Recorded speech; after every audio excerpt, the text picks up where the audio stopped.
Welcome back everyone. I talked a lot about PS4 controllers, Xbox One controllers, all these different things, and there are some things that you should do with controllers and there are some things that you should not do with your specific controllers. And for the PlayStation 4 specifically, there is one thing that a lot of people always do. It's pretty much for really any device that supports any micro USB, USB Type-C, or any type of controller, where users won't necessarily use their console to charge up their controllers. They'll actually use a wall brick or a plug-in brick to their outlet or even an extension cord to power their specific controller. And this is not necessarily the best way to go about doing it. And I've read a lot about this. I've seen a lot of videos about this too. And it's a very common thing that a lot of people hit up on. And what this is that basically people use wall chargers for their controllers. So, you know, the phone wall chargers and things like that, chargers for your phone, people are using those, plugging them into the wall directly and charging their controllers that way, versus just using that USB cable, plugging it to the front or the back of the PlayStation 4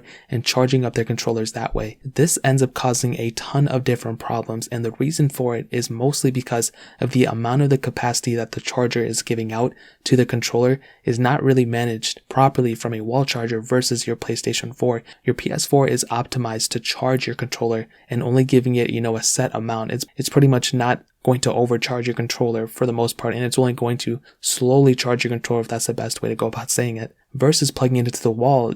That's pretty much charging up a phone if you think about it, and it's going to be emitting, especially those fast chargers, those things are going to be emitting a ton of power to your controller, and it can cause a ton of problems. For one, it can degrade the battery faster, but for two, there's been a lot of reports of batteries expanding or even frying the batteries within those PS4 controllers. And if you charge it one time, it's probably not going to, be a problem. It's going to be okay. But if you do it consistently over and over and over again, this can cause a ton of different problems for your PlayStation 4 controller. You might see that it might start, not lasting as long and eventually just not work, or just turn on and then turn off immediately, or you'll have to keep it plugged in all the time. So like I said, if you do it once in a while, I think it's going to be okay.